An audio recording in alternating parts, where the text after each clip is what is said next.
Star Wars: The Rise of Skywalker is directed and written by J.J. Abrams and stars quite a big cast. You got Daisy Ridley, John Boyega returning in pretty much her final on-screen film appearance using unused footage of Carrie Fisher and Mark Hamill and among others. And this is now the 9th and final installment of the Skywalker saga of the main 9 Star Wars films that started out in 1977 and to this day has now concluded with the third entry in the trilogy that the new films have come out with. And this is now which started back in 2015 with The Force Awakens, continuing with Last Jedi in 2017. And in this film, it deals with about a year after the events of Last Jedi, where Rey, played by Daisy Ridley, is having to pretty much complete her training from Leia in order to pretty much face the return of Kylo Ren. And also, we discover that Palpatine, the Emperor from the other films, has now returned. Yeah. And basically, it ends up becoming an all-out war between the return of the Emperor, who brings his forces of the Empire coming back, and basically Kylo Ren trying to, try to confront Rey and everything, and then go from there. And then basically without spoiling. And then we'll leave it at spoilers from there because we'll have a separate spoiler discussion. But going into this movie, I mean, first a little backstory. If you've been following our channel for a while, like we did a whole retrospective about all the Star Wars films. And that one actually, we did something rarity where we had a bunch of fellow other YouTubers. Yeah, other fellow friends of ours, and we went and linked on pretty much everything. And as you can see, I've always been a big Star Wars fan, and I am too. It's been a weird topic because over the years, like. This has been one of those franchises that, has divided from all the newer films that have come out. Kind of remind me of when you talk about this film, these movies, especially this new trilogy. It's almost like talking about politics. Yeah, you feel like you have to watch your P's and Q's. Yeah, and stuff because with the backstory, we don't have to really go in depth because we've already said it many times in the other 2015-17. We love Star Wars to death. We liked all the movies. And yes, we ended up liking Force Awakens, and the Last Jedi is one where me and him really got a lot of people ripped us on that. I noticed in our review on that. Basically, we're not allowed to have our own opinion. We both enjoyed the movie. I'm not saying it was like the best thing ever, but I still enjoyed Last Jedi. Same with Force Awakens. Yeah, and I've even enjoyed some of the other spin-offs. Well, Rogue One. Yes. Now Solo I think was just standard, and it wasn't really up to par. But given that being said, with what the movies they've been doing the last few years, then The Mandalorian, which I've still been watching, which I'm enjoying. So to me, Star Wars is still ongoing, and I don't think it's going to go anywhere even after this movie. Yeah, see, I mean, there's more to Star Wars than just the 9-movie saga, and I'm glad that I love that they can keep expanding upon just the Skywalker. Yeah. I want to see other things. Now, don't get me wrong, I still prefer the original trilogy. Yeah, they'll always hold up as my all-time Yeah, the original trilogy is still the OG. But I still appreciate that the newer films, and even some of the prequels that Revenge of the Sith, and even to its merits, the other two. I mean, the other Phantom Menace and Attack of Clones have merits, and it's still like cool to have in the franchise. But to me, I thought Revenge of the Sith was awesome. It was fucking awesome. So going into expectations with this, I was at minimum because of all a lot of the backlash surrounding with Last Jedi. They had to pretty much bring in J.J. Abrams in because the original director they had in mind for it, Colin Trevorrow, who you may remember he directed Jurassic World, was originally supposed to direct. With Rian Johnson also co-writing. Yeah. But after disagreements over creative differences, he left, and then J.J. Abrams was brought back on board since he did Force Awakens. Which I question that because it needs to be one director because it's working on a very serious trilogy. The whole different director aspect, because that's what they originally wanted to do, like you said. They wanted to do different director each movie. and that almost is that's kind of pushing the boundaries because that could come off as anthology-ish. Well, it did work in the original trilogy because George Lucas only directed the first one. I felt like the other two were their own well, you got to directors. think back in the day, those directors probably paid respects to each other, while directors today seem like to one up each other. They always have their different ideas. Different ideas. It's different now, so it's harder to do that. Yeah, but going with that being said, even like from the trailers, I still got excited for it. Yes, the trailers were awesome. While I was still a little worried because going into it, I was hearing early press screens and everything that came out that saying this was basically the worst out of the trilogy and worst out of the whole entire franchise, which got us. That's the first time I ever heard that because give or take, while Last Jedi is extremely divided and a lot of people hate that one. While a lot of others have loved it. When that was first coming out, like any Star Wars film, everybody was saying, "Oh my God, this is unbelievably good." This is the first time I ever heard an early screening where everybody said, "Oh my God, this was trash." Yeah. So that had me kind of fucking worried for a second. But anyways, we're not going to let that stop us. And me and Justin have this thing where we actually completed. This is the third time that we went and saw these movies in IMAX. Yeah, and this is the first. Finished. Yeah. This is now the second time we went to IMAX 3D on this because at the theater we went to here. The first time that they opened, they didn't have an IMAX 3D. They didn't with Last Jedi. Yeah, well, Last Jedi, I was told, didn't even really do much with 3D. So so maybe that was probably a better idea. Yeah. But it was still great seeing on a bigger screen. Yeah, but I think episode 7 and 9 was the one that focused on 3D. Yeah, and so after upon really seeing the film and after all the stuff that I've been hearing, we're just going to be completely honest. I'm going to be completely honest myself. Yeah, I'll be honest. The movie is really good. Yes. But really good. I will admit, it has a lot of problems, but I don't consider it, the worst out of the entire franchise. Exactly. This movie was really good. I think it was really good. There are flaws, but this movie was really good. Yes, and as a final chapter in this franchise, in the main movies of the Skywalker saga, I felt to me that it actually concluded in a very satisfying way. It did. It concluded in a very satisfying way, and I'll talk about my pros about the climax, which was fucking one of the best climaxes out of the entire franchise. Yeah, that was a badass battle. It was. Yeah, but other than the originals climax, but to get my pros out of the way. One of the biggest, once again, I'm actually one of the few that actually enjoys Daisy Ridley as Rey. I thought that she was great as usual, and what I appreciate with their character this time is that we do get into more backstory about her that we finally reveal after the other two films. And it's a big twist. Granted, this is a twist that I can admit, we won't go into detail into the spoilers, it has divided a lot of fans as well on how it basically connects to certain things, and it kind of doesn't add up on certain aspects. I actually enjoyed the like we were saying, we don't even have to really go into detail like on the performances because everybody was great. phenomenal. And I give a lot of respect of them, J. Abrams being able to do a combination of doing like unused footage of Carrie Fisher as Leia, and also I believe they also use certain scenes where they filled in like stand-in for her, where she's not really talking, kind of blending. I thought it worked well. It was great seeing her one final time, and she was so wonderful in this film. Yes, and then everybody's performance, and even the ones that got shat on, like the Asian girl. Yeah, she was great too. She was just. J.J. Abrams, I see what he did. He actually toned her down out of the story because she took up a majority of screen time in the last one, and she really didn't even earn them. I mean, I'm not trying to disrespect her, but because there's just too many characters to focus on. I can see why she was poked out of the bunch to say, you know what, you're in this movie because you're part of the franchise, but we're going to push you off to the side because really you're not the focus. Yeah, and so I can see what they did with which was a good call. But anyways, everybody's performance was great.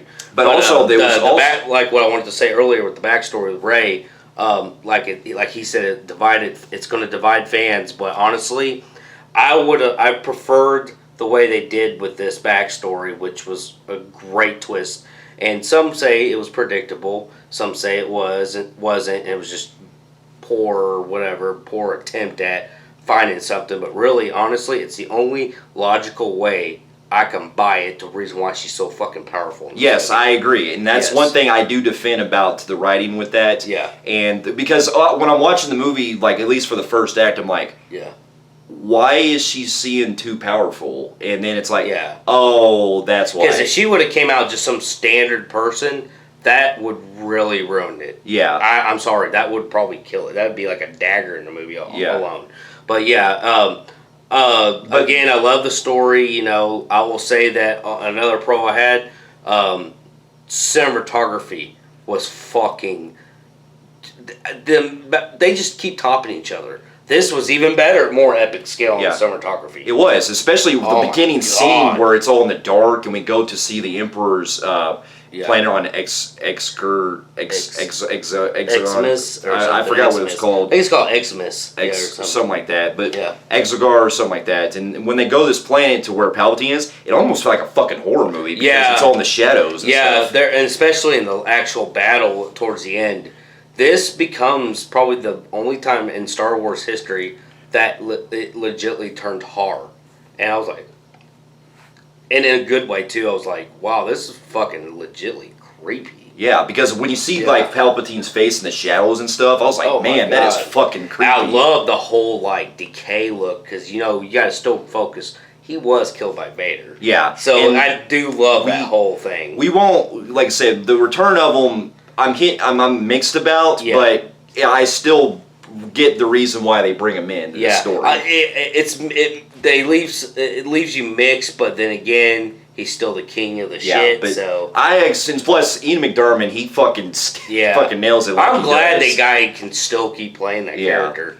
So yeah, I love that cinematography. Like I said, especially the epic battle towards the end. Holy fucking hell, that was like one of my favorite parts of the movie. Was the final showdown. Yeah. Talk about fucking hell, man. With the millions of fucking ships by Palpatine orders. And then he calls it the final order. And getting Kylo Ren and all them, like, ready to fucking just straight out battle. But and I don't think this is a spoiler because I think it was referenced in the trailers. I'm pretty sure it was. We don't see them bringing the war to us. We see them bringing the war to them. Yes. To the Sith temple, which we also get to see for the first time, which was pretty cool. Yeah, and that was in the trailer, so I ain't a spoiler. Yeah, and then one of the other things I got to appreciate about with the story too is how they end up basically doing more. They do have a good concluding arc with both Rey and also Kylo Ren. We finally get. Well, again, we won't go to spoilers, but his arc finally concludes in a very great way that I bought, and it actually made sense of where it goes. With Kylo Ren? With Kylo Ren, Yeah, Kylo Ren, I kind of suspected it, but it's predictable, but I still thought it was great with it. Yeah, it was predictable. I knew it was going to go probably that route, but I still fucking enjoyed the shit out of it. I thought it was a good closure for his character, and it was a sense of peace. Yes. I love that. I will say another thing I loved was, since it is the final movie, I love the whole nostalgia gallery where it's letting us see everything from all the previous movies, and I did like that they used every score and all the movies combined and threw it in this movie. It was like it's basically a large goodbye, and a lot of people bitch that that's what they felt like it was just an art gallery more than anything. I don't. It still has. I mean, yeah, it does kind of hint. It does kind of nick the story a little bit, especially in the first part. But overall, I still think it was nice. It was, and there was a lot of fan service that was generally earned. I think from that. You got to think this is it for the Skywalker. It's basically like I look at it like this. Like if you take, for example, like a I don't want to just. It's a weird comparison, but you know how you do like clip shows and TV shows where they do like memories of stuff? It's like, basically saying goodbye in a satisfying way. Yes, that can hurt the plot, and we'll get into that in a little bit, but I still enjoyed it. But I also got to appreciate the fact that the story, while it does have like some questionable things here and there, I also enjoyed the way that they actually kind of like add certain new layers to the Force that I thought actually pretty worked well. Yeah, stuff they don't really show in every one of them. This film does introduce a lot of new stuff that we don't see, but I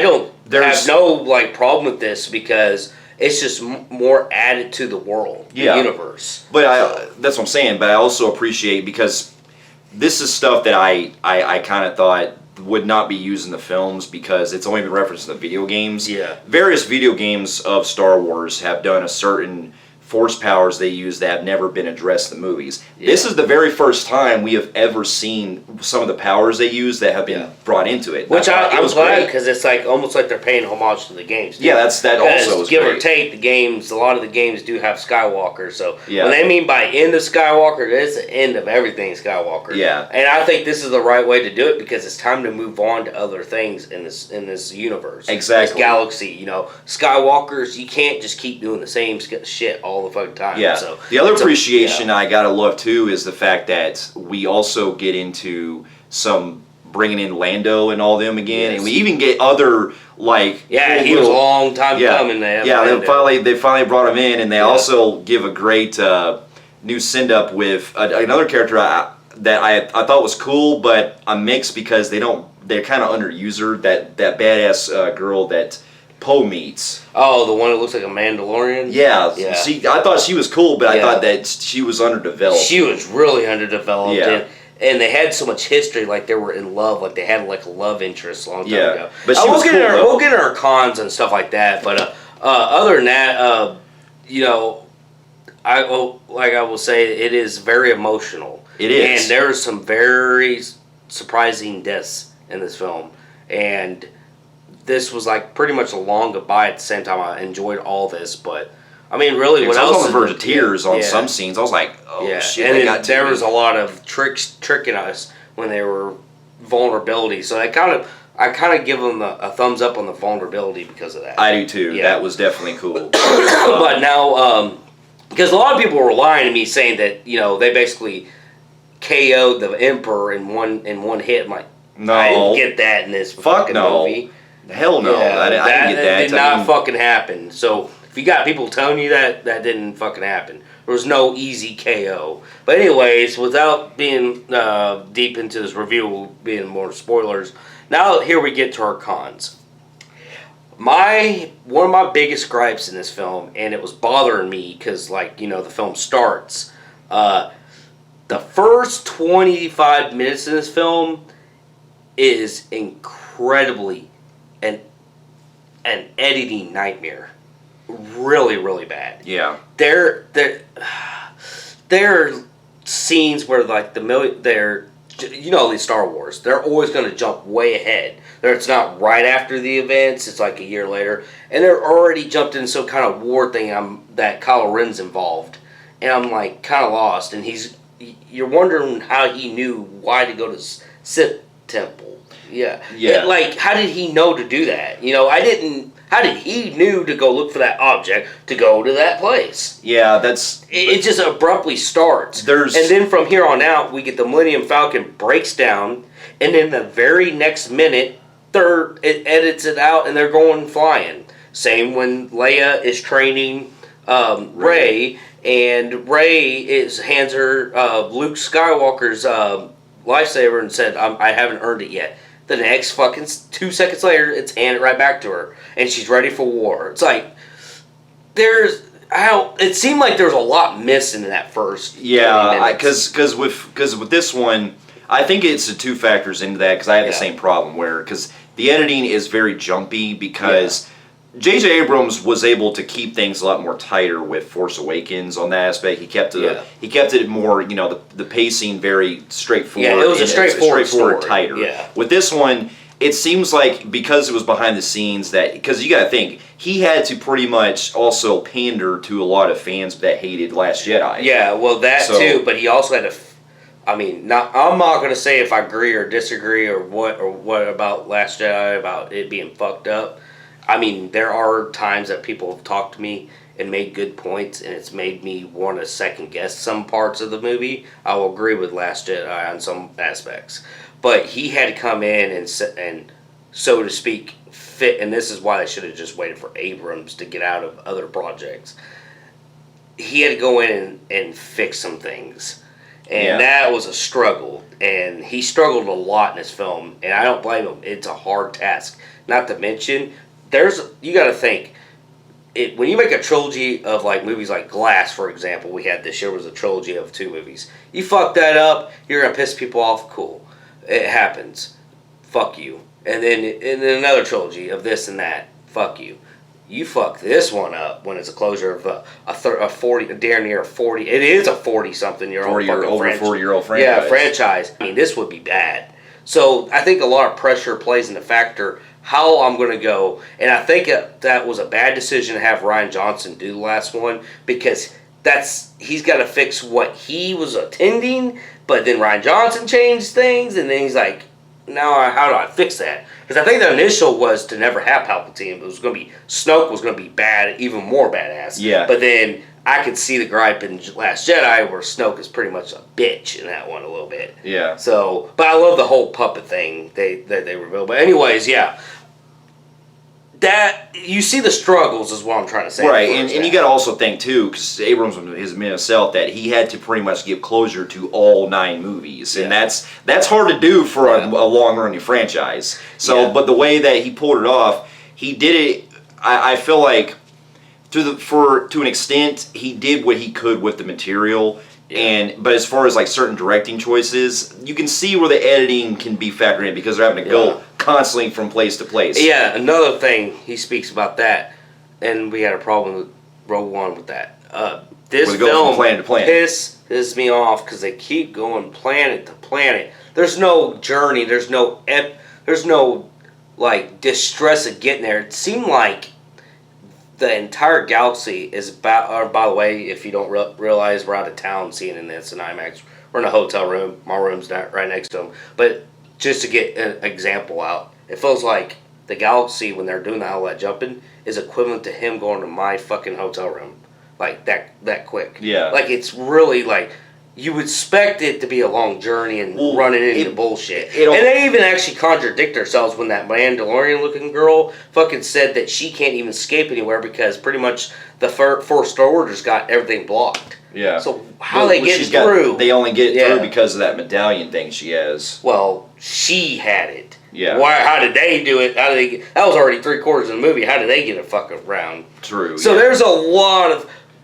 How are you guys not running into the First Order a lot? Well, and it also begs into things that raise more questions, too, as far as the plot structure. Because, going back to the editing real quick before we get into that, the problem with the editing, too, is that it's basically, like, it becomes a scavenger hunt where they're having to look for this map or this item that can lead to Palpatine. Yeah. And they have to go from planet to planet. It basically does rinse and repeat through like the first half of it. Yeah. But then when eventually they get to where they're going to do things, it starts to pick up for me in about the second act. The second act, the middle ground all the way up till the third act, all that is good. First half I was having a lot of issues with. And then like the abruptly, there was like a scene with Leia that I had a problem with, but I mean, it led to something good. It just like came abruptly where she's like, it's like. Yeah, it was all going back and forth. I was like, I don't get. Yeah, it just kept going back and forth to that scene, and then the scene where he's looking at Vader. It's like it was like spliced into a scene where it was at the beginning where you get to know your good characters. I was like. Yeah, that you get what I'm saying. But anyways, we don't want to keep blabbing about that. But other than that, that we get into pretty much. There's some of the unanswered questions about stuff. Yeah, there's some unanswered questions which unfortunately we can't bring up because of spoilers. It is a spoiler. But let's just say that the in a general standpoint, how they actually bring back Palpatine, I felt could have explored a lot better. Yeah, instead of just throwing at us. Yeah, because really, if you think about it. This is a type of Palpatine's a type of film, type of villain that really, when he came back to give us one movie of him, how he came back, maybe he should have just been. Even though they do reveal he was the Snoke thing, maybe we should have just stuck with Palpatine these next 3 movies, or at least revealed him at the end of fucking Last Jedi. It would have been smart. Yeah, something like that where he killed Snoke. Oh god, good. Damn, they killed Snoke. What's going to happen next? And then you hear him laughing in the background of the credits or something. That would have been clever. Yes. Missed opportunities is a problem. Yeah, it's just certain missed opportunities that they could have brought up. And then there's also other factors in with how, how exactly did they like get a hold of things like so fast with the the fast getting through cleaning things. Yeah. But other than that, man, I mean, can you really think of deep down? I mean, there's also like that one scene where Chewie and stuff. That one kind of bothered me, where like they didn't really explain very well that whole ship thing. Yeah, that was just it's weird. like it was weird that it was the only ship there, and then they were like, "Well, you must have been on another ship." No, I think that was a part where you guys might have reshoot, or you're trying to be clever to give us an emotional thing. Yeah. But then it was a bad attempt at that. Yeah, and then there was also some questionable things going on with Ray. Now, don't get me wrong, I like the twists they do, but I'm just saying when we get to our spoilers, there's something about it that I have to kind of like I'm questioning about because it's not really like it kind of raises some continuity. Continuity issues. Yeah. But other than that, man, I enjoyed this movie. It was good. Unfortunately, it's probably the first one doesn't break my top 10. But I could make honorable. We'll see. I don't know. I can't promise anything. Probably not. But other than that, I'm going to go ahead and give this film a high compelling grade on the Film Phreeks meter. Same here. I'm giving this movie a high compelling grade in the Film Phreeks meter as well. For that ending alone, for the final that ending alone, I would put that as a high phenomenal, like a phenomenal grade on its own because of what it did. The epic ending would be a high phenomenal if it was based off of that ending alone, and I will say that it would easily make in my top 3 favorite moments of Star Wars. Yes, definitely. On the ending battles. So, fair enough. And for those of you who have also seen Star Wars, The Rise of Skywalker, and also the other Star Wars films as well, let us know in the comments below what you thought about it. And if you like what you see here, you can feel free to like and subscribe to our channel. And check out our other reviews here and our website at filmphreeks.com. We'll be seeing you in our next review. Later. We'll see you later.